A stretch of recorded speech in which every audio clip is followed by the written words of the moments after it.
Last time I asked my parents to believe in my startup. They told me I needed to learn financial independence. Right before buying my brother a condo complete with a red ribbon and champagne toast. So I packed my suitcase, walked out with nothing but an idea, and decided to build everything on my own. What happened next? Let's just say, the world that once ignored me started paying very close attention. The next afternoon, I stepped into a high-rise in Midtown that felt a world away from my Queens apartment. The marble lobby gleamed. The elevator whispered. I clutched my backpack like armor, stuffed with a laptop and dreams most people wouldn't bet on. Ethan Carrington's office looked exactly how I imagined success would: floor-to-ceiling windows, minimalist furniture, and not a single wasted space. He didn't waste time either. "Show me what you're building," he said, motioning toward the sleek conference table. So I did. For 40 minutes I walked him through every detail of Nestwise.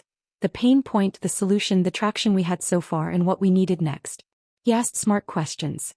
Challenging ones. Then leaned back in his chair and said, "Your concept is solid. But what really matters is conviction. I've been in this business 20 years. I don't just invest in the horse, I invest in the jockey." Then came the offer that would change everything. $200,000 for 20% equity. I forgot how to breathe. For a second I thought I'd misheard him. $200,000? He said it like he was ordering coffee.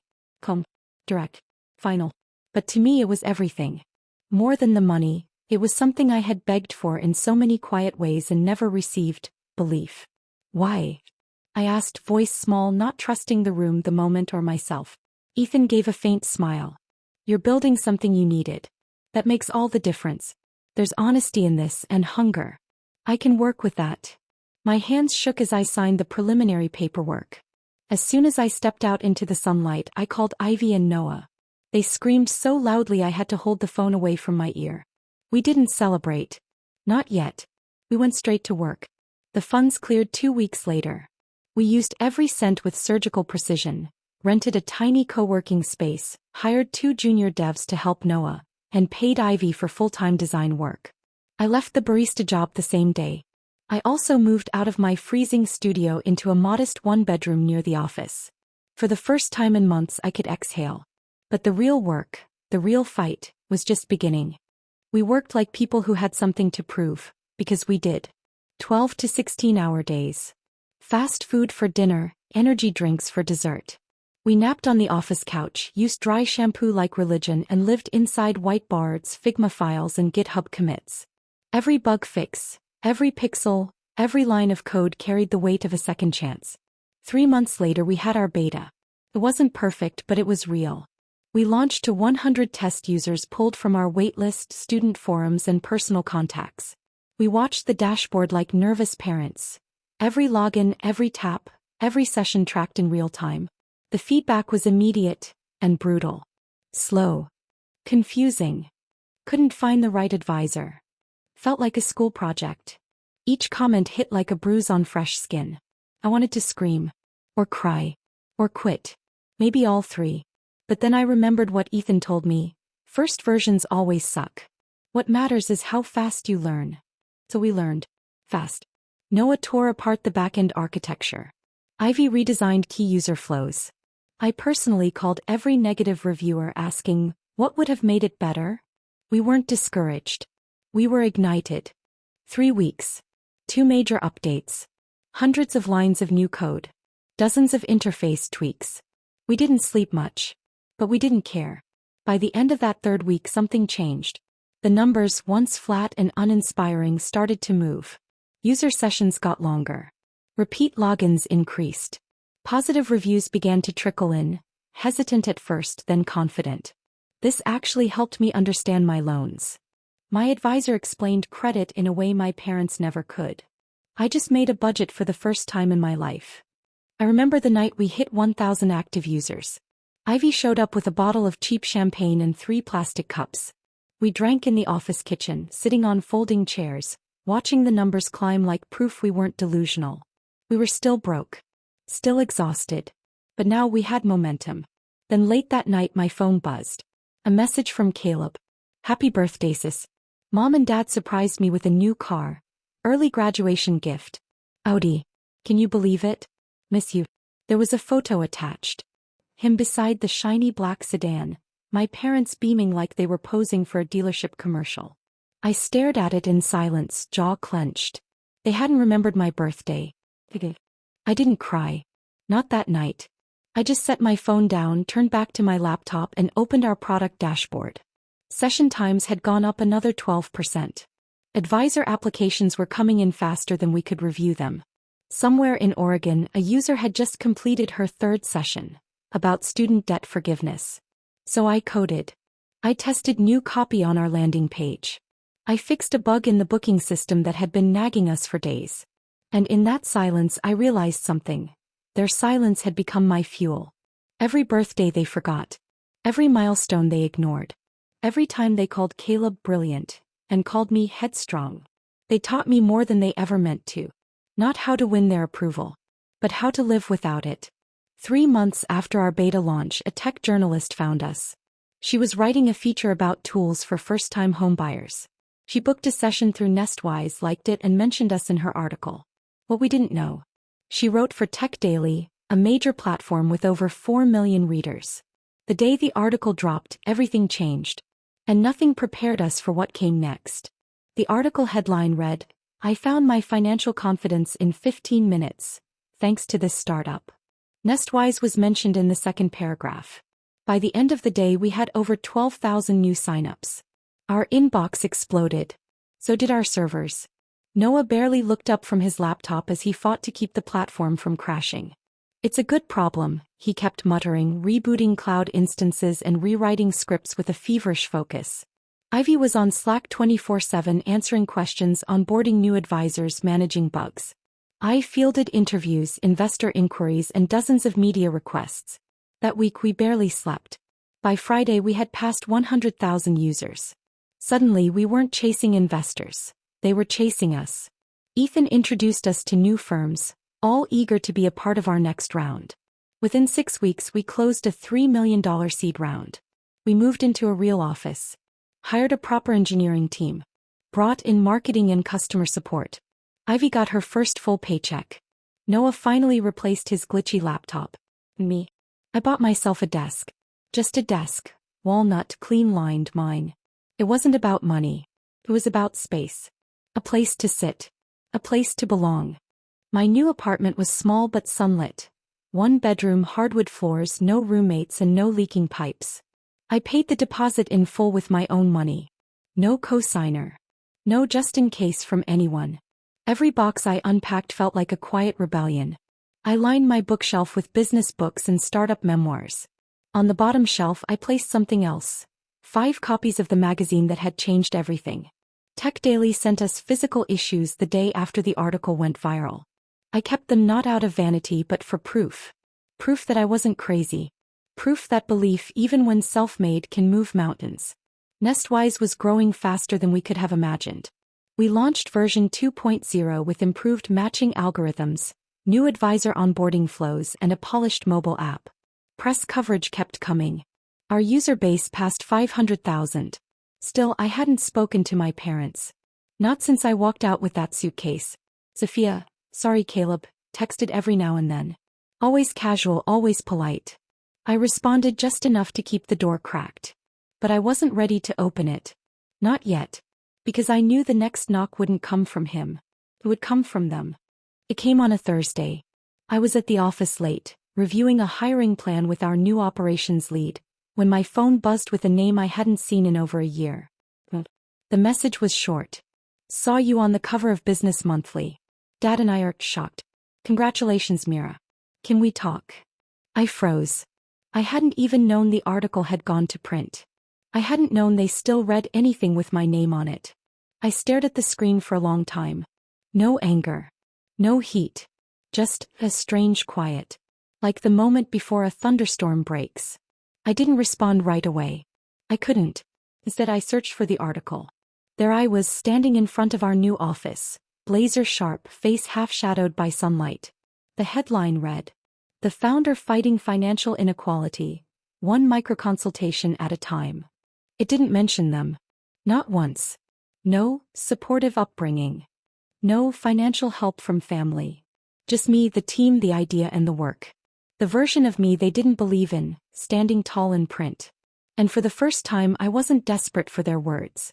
But I was ready to hear them. I waited 3 days before responding. Not out of spite, just caution. Old wounds don't close cleanly. They scar. And I'd learned to stop picking at them for hope. When I finally replied, it was measured. Thanks. I'm glad you saw it. I'm open to talking, over the phone. The reply came almost instantly, like they'd been watching the screen. That Sunday I sat on my apartment floor, laptop open, coffee in hand, trying to feel something other than pressure in my chest. The phone rang. "Hi, sweetheart," my mom said, her voice unsure. Softer than I remembered. "It's been a long time." I said nothing at first. Let the silence hold. Then my dad's voice joined in. "We didn't realize how serious you were about all this. About the company." I nearly laughed. Not out of humor, but because that was what it took. Magazine covers. $1 million valuations. Not the late nights. Not the pitch deck at the dinner table. "Congrats on everything," Dad added. "We've been showing the article to everyone. We had no idea you were doing so well." I closed my eyes. Of course they hadn't. As they never asked. After a few minutes of stilted small talk, whether Caleb's rotations, my company's impressive progress, my mother finally cleared her throat. "Christmas is coming," she said softly. "We're hoping, maybe you'd come home?" The word home felt heavy.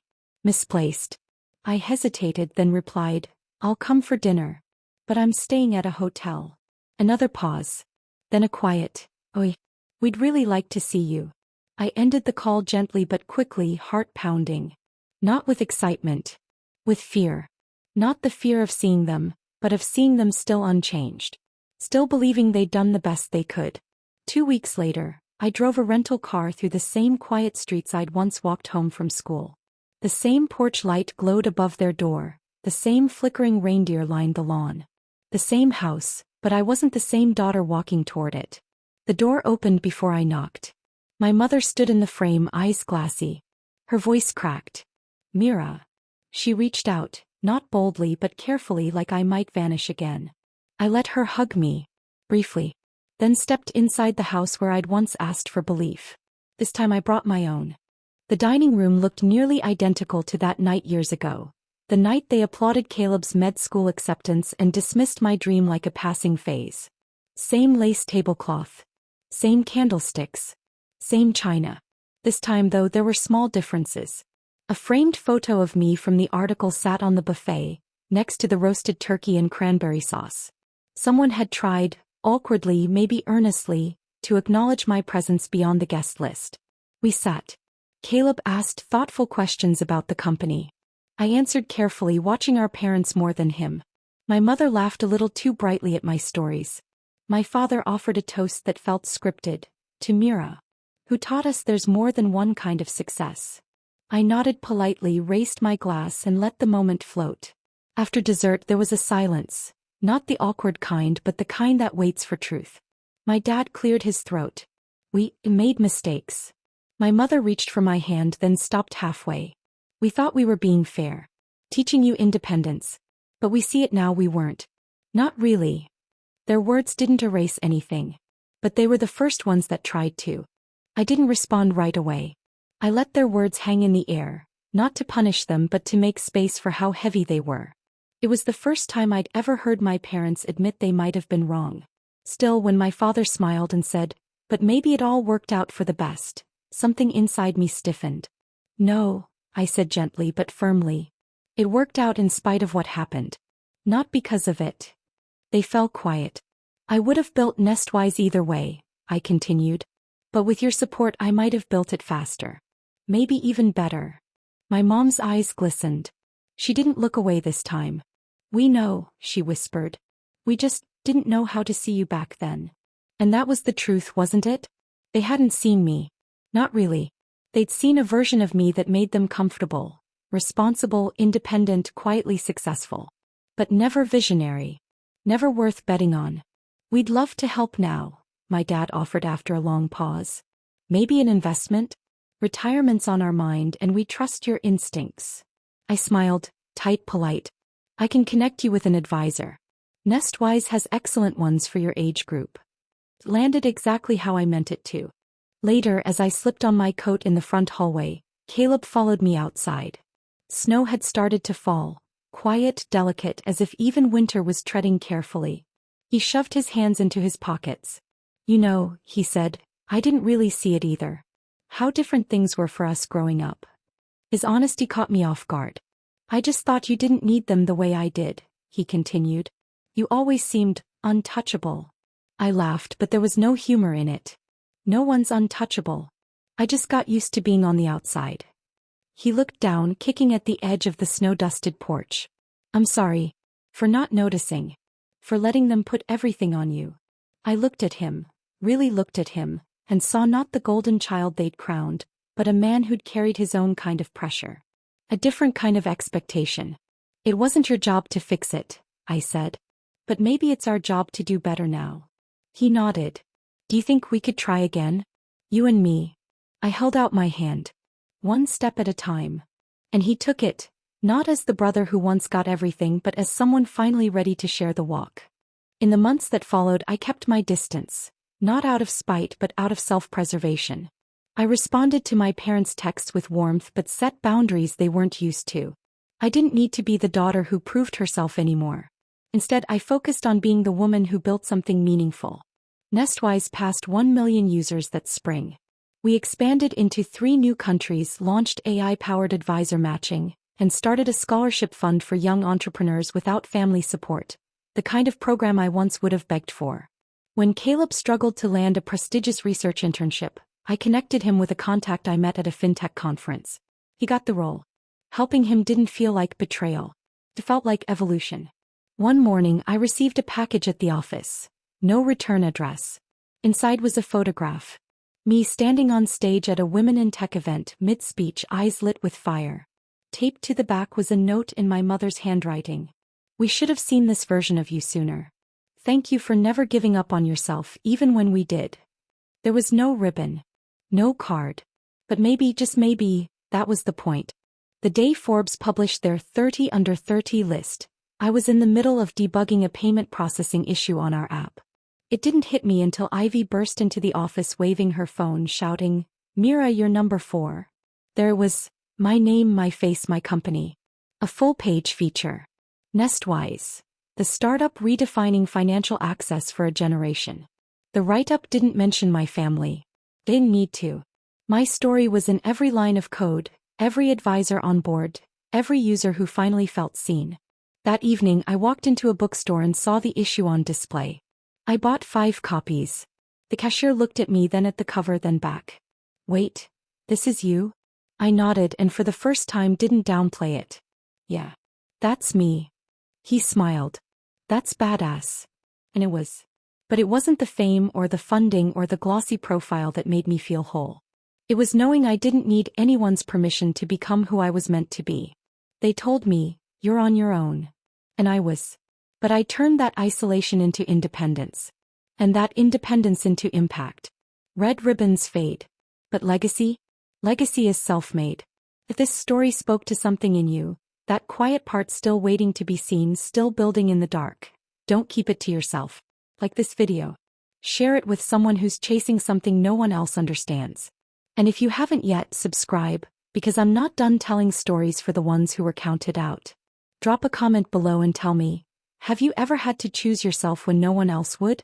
What dream are you still chasing? And who told you it wasn't possible? Your story might be the reason someone else doesn't give up tonight.